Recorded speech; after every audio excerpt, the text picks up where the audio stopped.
Hola, nuevamente 12BS. Hoy queremos compartir contigo unos casos especiales que se presentan durante la atención de la clasificación de las urgencias.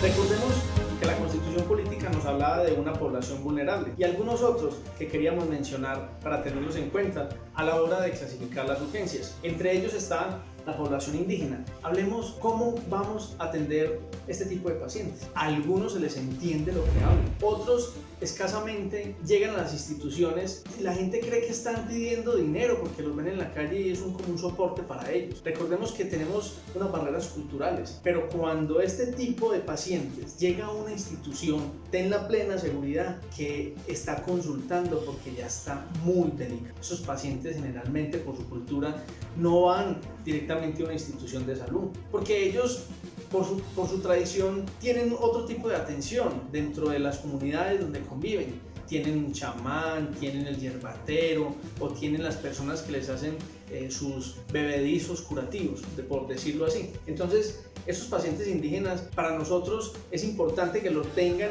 presente al momento de una consulta por urgencia. Esos pacientes no se pueden derivar a otras instituciones. Por lo general no conocen la ciudad, recordemos de dónde vienen. Entonces es importante que cuando lleguen al área de urgencias pues podamos abordarlos de una manera cálida, que si es necesario y no les entendemos el idioma, tratar de contactar con la parte de tu institución, de trabajo social o de cómo podemos abordar a ese paciente. Hay que buscar todos los recursos, pero no podemos dejar un paciente a la deriva en esas condiciones porque de base ya tiene unas necesidades definidas. Otro paciente es el paciente solo. A ver, ¿qué vamos a hacer con el paciente solo? Cuando un paciente está solo y está con el pleno uso de sus facultades mentales, pues no tenemos ningún problema. Pero un paciente solo, que usted lo vea con alteración neurológica, que así no estés pensando que tenga algún deterioro neurológico porque sospeches que tenga un SB como primera medida, pero ¿qué puede causarle la alteración neurológica a un paciente? Una hipoglicemia. ¿Será que el paciente está consumiendo algún tipo de sustancias? ¿Estará licorado? ¿Está solo y estoy viendo algo raro? El paciente tiene limitaciones para movilizarse. No tiene dinero, eso es la causa fundamental. ¿Qué podemos hacer? Otro tipo de pacientes, y esto sí es importante que lo tengan en cuenta, son las mujeres embarazadas. A ver, las instituciones de salud deben contemplar que hay una estrategia llamada IAMI. IAMI hace referencia a las instituciones amigas de la mujer y la infancia. El Ministerio de la Protección Social y el Fondo de las Naciones Unidas para la Infancia ya trabajaron para unos criterios globales para el cumplimiento de los 10 pasos de la estrategia Instituciones Amigas de la Mujer y la Infancia. Ahora, si tu institución hace parte de esas instituciones amigas, ten en cuenta que una paciente embarazada no se puede derivar. Está bien que no contemos con el recurso para atender a una paciente que esté con una amenaza de aborto, una amenaza de parto prematuro, pero hay que considerar que a ese paciente se le puede brindar una atención inicial y después empezar un proceso de remisión, como se hace desde la red de referencia y contrarreferencia. Otra población que nos llama la atención son los pacientes con una discapacidad física, mental y cognitiva. Hay pacientes que además que tienen esa condición, quienes los acompañan no tienen la suficiente capacidad para entender lo que usted le está preguntando a la hora de valorar una urgencia. Tú no sabes si realmente el paciente tiene una enfermedad en este momento grave, porque quien te va a dar la información es el acompañante, pero tampoco logras determinar en ese acompañante unos datos exactos para poder derivar esa urgencia en esos pacientes. Ahora, si el paciente viene con una condición de base, vamos a definir de acuerdo a los protocolos de la institución cómo se pueden atender esos pacientes que tienen una discapacidad física. En teoría son una población vulnerable que debemos garantizar una atención mínima, salvarle de cualquier tipo de complicación y ya definir qué pasará con el contacto de esos familiares en caso de que esté solo y además con esas condiciones de discapacidad.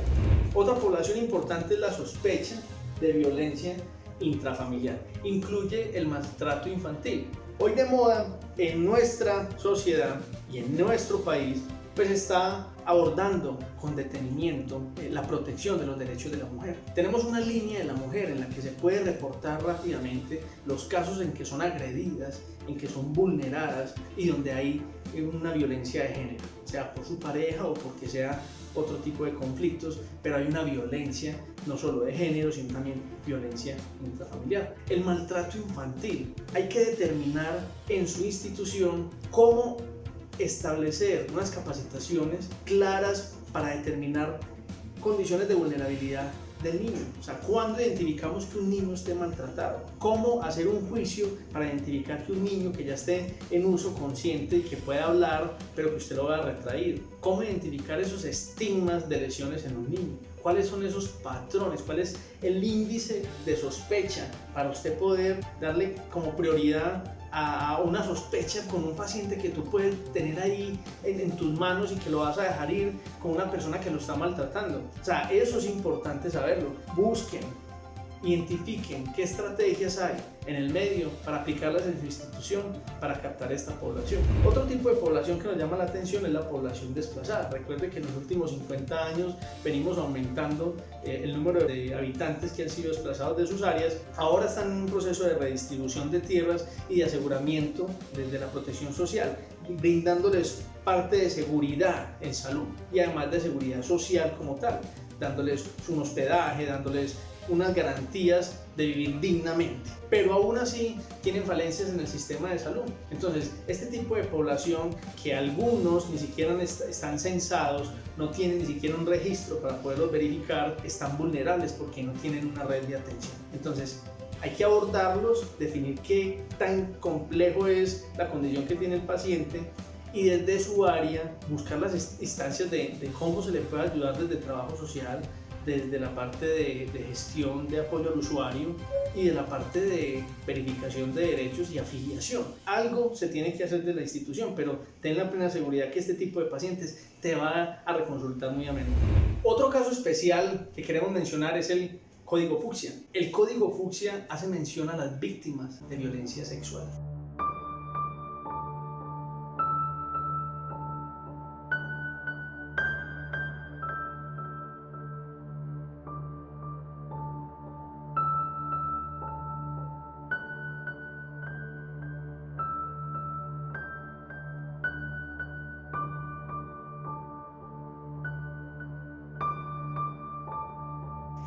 Para el servicio de urgencias está el conocimiento y aplicación del protocolo de atención de víctimas de violencia sexual. Eso está establecido en la resolución 459 del 2012.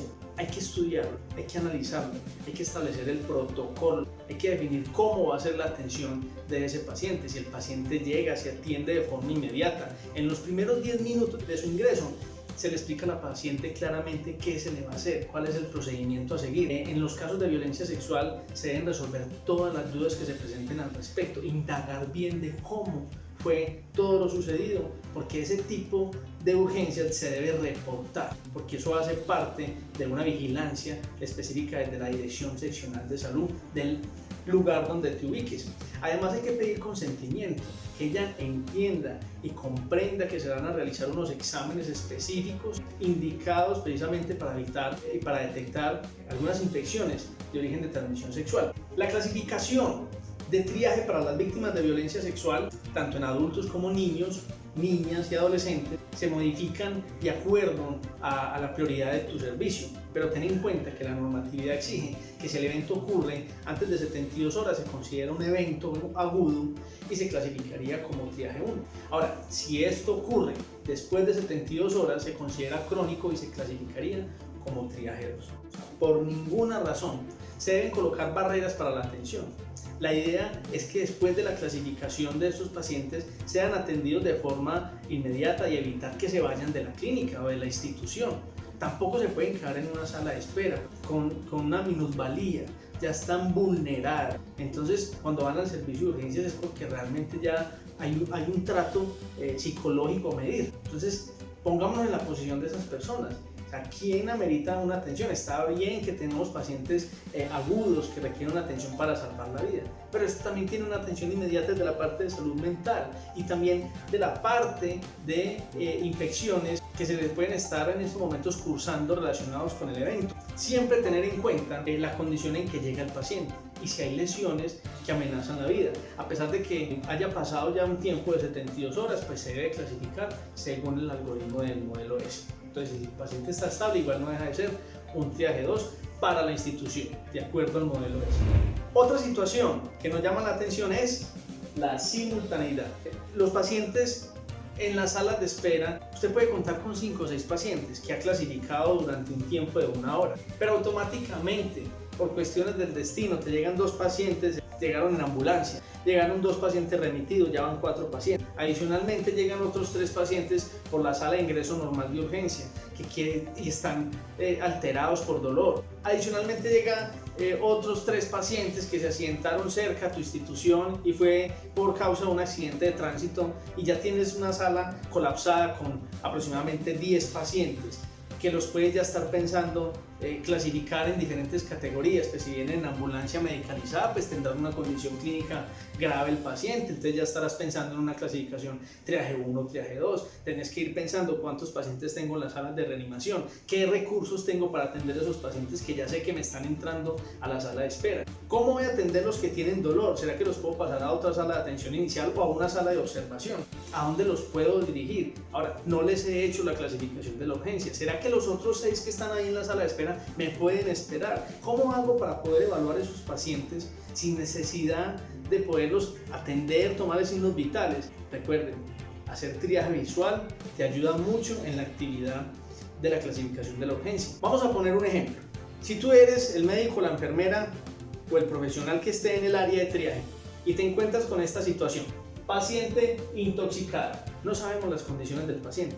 No sé en qué condiciones la llevaron las amigas de la universidad donde estaban. Solamente lograste evidenciar que tiene unas marcas, unas cicatrices en las muñecas y acá en el pliegue antecubital. La paciente se nota pálida, se ve fría, se ve sudorosa y te la llevan en una silla de ruedas. Al mismo tiempo llega una paciente con características de un paciente cirrótico.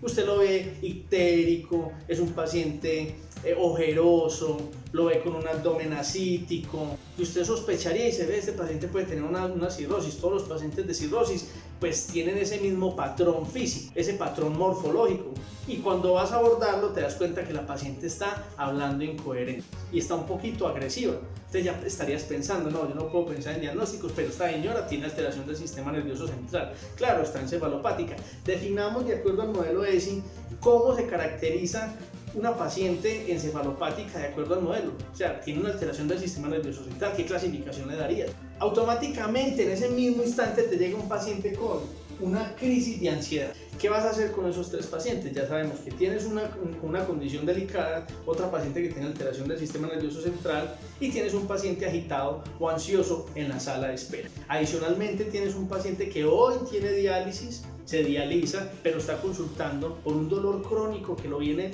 acosando desde hace mucho tiempo, pero lo tiene a nivel de L4 y L5, no es capaz de movilizarse, tiene dolor en las piernas. Ahora te pregunto, si en estas condiciones, solamente haciendo el ejercicio de tener en un tablero estas condiciones específicas de pacientes, se te dificulta saber qué decisiones tomar, dime cómo lo vas a hacer cuando estés con los pacientes en la realidad. Me gustaría que habláramos de otro ejemplo para que tomemos conciencia de las dificultades que tenemos a la hora de realizar el triaje. Tenemos un paciente que no para de hablar en el consultorio. Entra a tu consultorio, le estás haciendo la clasificación de la urgencia, quieres analizar qué pasa, qué problema te puedo resolver, tratas de ser empático, quieres garantizar todo el protocolo de la ruta del triaje y servirle y sacarle la información necesaria, pero el paciente no para de hablar, inclusive se tornan hasta groseros, por decirlo de una manera, pero no paran de hablar y tú no logras establecer cómo cómo atender a ese paciente. Y el paciente no para de hablar y te dice, señorita, pero es que vea, yo tengo aquí los documentos, es que el médico me vio, vea, aquí tengo la ecocardiografía, tengo el angiotag, también tengo el TAC de cráneo, me hicieron una angioresonancia, además tengo un dolor en la espalda, ya me dio clínica alivio el dolor, me están viendo, doctor. Y el paciente no para de hablar, no para de hablar, pero tú tienes la sala llena. Adicionalmente hay un paciente que está agresivo en la sala, dice que quiere hablar con el jefe de urgencias, tú eres el único enfermero o la única enfermera, o el médico que está en el servicio y tiene la sala llena. Y tienes estas variantes en los servicios de urgencias. ¿Cuáles? No puede solucionar la situación de ese paciente que está verborreico. Un paciente agresivo en la sala de espera que quiere hablar con tu jefe en el servicio o a quien tenga que dirigirse a la parte de no sé, orientación del servicio, de quejas y reclamos, o quieren hablar directamente con el jefe de urgencias, pero eso hay que solucionarlo. Eso te quita tiempo, de una vez te altera. Piense que adicional usted tiene un paciente que acaba de llegar en una ambulancia y llegó intubado. Entras el paciente intubado, verificas si está bien intubado, llamas al médico si está en la sala. O sea, ¿cuál es la condición que vas a hacer para poder atender a esos pacientes? Ahora, esto es un contexto de 10 minutos para atender a esos 3 pacientes. La pregunta que te hacemos es, ¿a quién abordamos primero? ¿Cómo le explicamos a un paciente que está en un consultorio que no le hemos definido nada que nos espere? ¿Cómo le decimos a la persona que está ahí agresivo que tiene que esperar? ¿Cómo podemos conciliar con otros compañeros para que el trabajo sea en equipo y que nos puedan apoyar a ese tipo, a esas situaciones especiales? Recordemos, son situaciones especiales que se presentan en el servicio de urgencias, específicamente en las áreas de triaje. Recuerda, realizar la clasificación de la urgencia no es una tarea que sea de coquito. Venga, que es que esto lo dicen los libros. No, aquí estamos hablando de la experiencia. La experiencia nos dice, ten juicio clínico, toma decisiones rápidas, aborda a las personas una por una, pero establece un método de trabajo para que puedas clasificar muy bien tus pacientes. Lo vimos en las 10 verdades del triaje, lo dicen los expertos. Tienes que tener una conciencia, tienes que ir preparado, tienes que ir organizado, no puedes estar expuesto a factores que te distraigan de la realización de tus funciones porque puedes errar. Vamos a exponer otro caso. Si tú tienes historia clínica electrónica, es muy fácil identificar en una parrilla, es decir, en un tablero electrónico, una serie de nombres, con el nombre completo, la edad, el género, ¿cierto? Para efectos del video, estos son nombres ficticios. Pero ten en cuenta que pueden ser reales. Y esto es una sala de espera. En cualquier parte del mundo vas a tener una sala de espera con 10, 15 pacientes. Ahora, definen esos pacientes a qué hora los vas a atender si en tu institución eres tú la única que va a hacer la clasificación de la urgencia en la mañana hasta las 7 de la noche, o tienes un profesional de enfermería a las 7 de la noche solo hasta las 7 de la mañana, sin apoyo en el área de pretriaje, como ocurre en diferentes instituciones de la ciudad. Hay instituciones que cuentan con recursos óptimos, como son 2 o 3 enfermeros en las áreas de triaje, pero eso depende de la cantidad de pacientes que se atiendan por urgencia, ¿cierto? Las instituciones de tercer y cuarto nivel de atención, pues obviamente van a demandar mucho más atención. Para este caso específico, miremos esa lista de pacientes en la sala de espera por ver. Son las 7 de la mañana. Usted es la única enfermera o enfermero que va a clasificar. Los primeros 6 pacientes no los logró ver la enfermera o enfermero que estaba en el turno, porque tuvo el turno colapsado.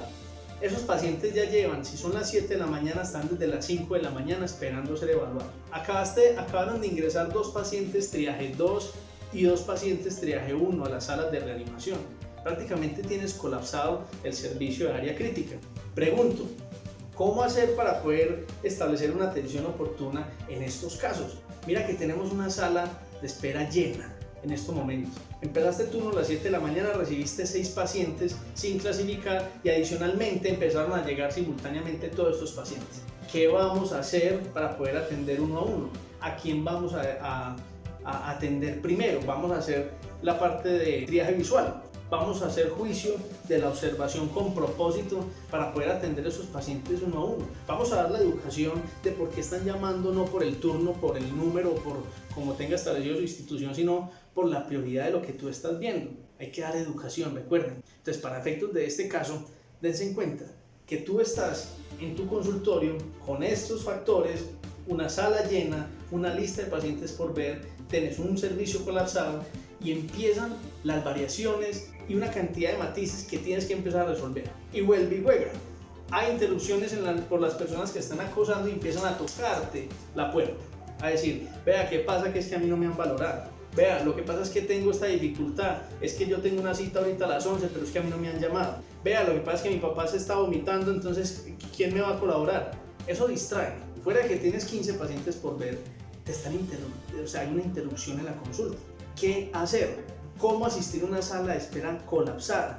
En ese mismo momento llega un paciente, un paciente con una ideación suicida. Además es menor de edad, lo tienen resguardado en un hogar de paso donde tienen unos profesionales que asisten a este tipo de personas desde la educación y capacitación, formación y desde la parte psicológica, y logran detener este personaje que se quería tirar de un balcón. Es un menor de edad, está bajo una de las instituciones de protección de bienestar familiar y viene con un intento suicida, y vos en tu institución no tenés psiquiatría. ¿Qué hacemos? Ahora, en la sala de espera hay 3 pacientes que se quieren ir. Vea, yo no aguanto más, estoy desde las 6 de la mañana, ya son las 10 de la mañana, no me han llamado. Empiezan las variaciones de pacientes que se fueron de urgencias sin ser evaluados, pacientes que ingresaron al servicio de urgencias y no esperaron ni siquiera el ingreso al sistema porque vieron la sala tan llena y se fueron, pacientes que se redireccionan por colapso de servicio, y múltiples variantes que debes de tener en cuenta y que seguramente en tu institución, por ser una institución de calidad y si lo quieren documentar, deben tener esos indicadores plenamente definidos. Entonces, esto es otro ejemplo más para que lo tengan en cuenta de qué pasa en las salas de espera cuando hay simultaneidad de pacientes. Bueno, otro de los pacientes importantes, queremos llamar la atención sobre estos pacientes, son los de crisis de ansiedad. Aunque ya lo hemos abordado para poder manejarlos en situaciones de estrés, pues no dejan de alterar la sala de espera. El paciente con crisis de ansiedad te puede generar a ti la ansiedad de poderlo o pasar rápido para que no te altere la sala, o dejarlo en la sala te altera a los otros pacientes que están ahí. La ansiedad que él genera la transmite al resto de las personas que están allá, sean pacientes o sean acompañantes. Es más, si tú recuerdas algún paciente con una crisis de ansiedad, te vas a recordar que los familiares o los acompañantes generalmente son los que van a tocar la puerta y decir, veas que esa paciente está muy mal, veas que ese señor se está muriendo, veas que ese paciente no para de vomitar, veas que está volteando los ojos, mire que es que está convulsionando. O sea, ir a definir esos pacientes es complejo, y más cuando tienes detrás un panorama completamente desastroso, por así decirlo, por la cantidad de pacientes enfermos que tienes en la sala de espera. El paciente con una crisis de ansiedad tienes que saberlo abordar, tratarlo con detalle. No podemos dejar un paciente en una camilla, pasarlo de una silla, pasarlo a una camilla que porque está muy somnoliento, ir y determinar que es que el paciente pareciera que se estuviera haciendo el enfermo. Eso es lo que llamamos pacientes ansiosos. Ahora, si tú pasas un paciente con una crisis de ansiedad a una sala de reanimación porque no evaluaste bien lo que te dijo el familiar o quien lo llevó y consideraste que ese paciente estaba convulsionando, pues por el dato no tenías nada más que hacer y lo pasaste a una sala de monitoreo, una sala de reanimación, pero automáticamente ¿qué haces? Colapsas la sala, colapsas la sala de reanimación o la sala de cuidado crítico o la sala de monitoreo. Es importante hacerle el interrogatorio completo a estos pacientes, hacerle una glucometría, tomarle signos vitales, darle tiempo, preguntarlos, despertarlos, a ver si tienen respuesta al estímulo, mirar de toda la categoría que hemos visto desde el modelo ESI, qué parámetros podemos usar para poder abordar esos pacientes y poderlo clasificar de una manera adecuada. Otro paciente importante que nos llama la atención es el paciente agitado. A ver, tiene características similares al paciente ansioso, solo que este paciente agitado o está agresivo por sustancias psicoactivas o porque tiene una condición psiquiátrica que lo está llevando al servicio de urgencias. Generalmente no llegan solos, lo lleva la familia, lo lleva la mamá, lo lleva el papá, un hermano, o lo lleva la policía porque el paciente estaba haciendo daños en vía pública, porque agredió a otras personas. Entonces el paciente agitado amerita una atención oportuna porque se puede autoagredir el paciente, puede agredir a tu personal y puede agredir al personal que está en la sala. Nunca consideres llevar un paciente agitado a una sala de vía rápida o a una sala donde tú creas que el paciente hay que calmarlo un poco, pero no va a requerir un monitoreo ni va a requerir pues un cuidado integral en una sala de reanimación. Piensa que estos pacientes agitados generalmente van a requerir una benzodiazepina para poderlos calmar, para poderlos dormir, para poder establecer qué es lo que pasa con esos pacientes. Esos pacientes que vamos a sedar, porque es una sedación con propósito, pueden hacer una depresión respiratoria, se pueden complicar, no sabemos bajo qué sustancias psicoactivas estaban, o si la causa de la psicosis que tiene ese paciente está relacionada con alguna condición neurológica, no sabemos en el momento. De recomendación, llevar a esos pacientes agitados donde se puedan inmovilizar, donde se pueda hacer sujeción, pedir consentimiento obviamente a la familia, y en caso tal que no haya familia o que no haya un consentimiento, pues es para nosotros resguardar nuestra seguridad del paciente, que inmovilizarlo. Entonces vamos a tener en cuenta con ese paciente agitado esa recomendación. Otro paciente que nos llama la atención es el paciente del camillazo. ¿Qué es un camillazo? Es aquel paciente que es traído en cualquier tipo de transporte, sea un taxi, sea un bus o un vehículo particular, pero que exigen una camilla porque lo tienen que cargar, o está estuporoso, tiene una alteración neurológica porque no logra caminar, porque está tan somnoliento que no despierta, porque el paciente de pronto está inconsciente. Entonces esos pacientes ingresan en camilla. Ahora, si llegan en camilla y es un paciente que está postrado en cama, lo tienen que bajar a una camilla y tú tienes el servicio colapsado, no tienes camilla. Piensa, ese paciente que ingresa a las salas de reanimación por camilla va a generar una situación visual en las salas de espera, de tener 2, 3 camillas, 5, 6 pacientes en silla, porque si están en silla de ruedas es porque tienen una limitación. Ahora, empieza a determinar cómo vamos a abordar esos pacientes desde ese punto de vista.